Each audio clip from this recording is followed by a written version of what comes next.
بڑھتی کم ہوتی رہتی ہے۔ اس لیے لوگوں نے چاند کے کم زیادہ ہونے کی وجہ آپ صلی اللہ علیہ وآلہ وسلم سے پوچھی۔ اس پر یہ آیت نازل ہوئی۔ یہاں ان احکام کا ذکر ہے جن کا تعلق چاند کے ساتھ ہے، جیسے روزے کا ذکر، آگے چل کر حج کا ذکر، مال کے ذریعے سے زکوٰۃ کا ذکر، اور اسی مناسبت سے یہاں پر یہ چاند کے بارے میں سوال کیا گیا، اور اس کے متعلقہ احکام بھی یہاں پر ذکر ہو رہے ہیں۔ تو یہ بات ذہن میں رہے کہ دنیا میں دو قسم کے حساب چلتے ہیں، ایک شمسی کہلاتا ہے اور دوسرا قمری۔ ہندوؤں کے ہاں اپنے الگ مہینے ہیں، جیسے جیٹھ، ہاڑ وغیرہ، اور ان کا تعلق بھی سورج کے ساتھ ہے۔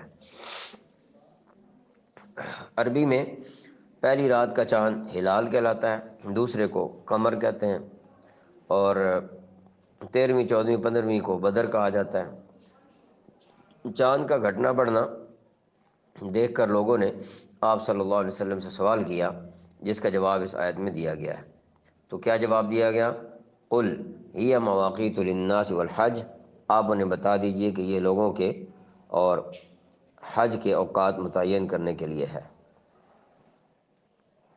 لوگوں کے یعنی لوگوں کے اوقات سے مراد جو ہے لوگوں کے مختلف معاملات کے اوقات، ان کے ذریعے سے لوگ عبادات کے اوقات پہچانتے ہیں۔ مثلا روزہ اور عورتوں کی عدت، عیدین کی نمازیں، زکوٰۃ کی ادائیگی، جو کہ قمری مہینوں کے حساب سے ہونی چاہیے، کیونکہ انگریزی مہینوں کی نسبت 35-36 سالوں کے بعد چاند کا ایک سال اضافی ہو جاتا ہے، کیونکہ ہر انگریزی مہینہ 30 یا 31 کا ہوتا ہے سوائے فروری کے، اور قمری مہینوں میں کوئی بھی 31 کی طرف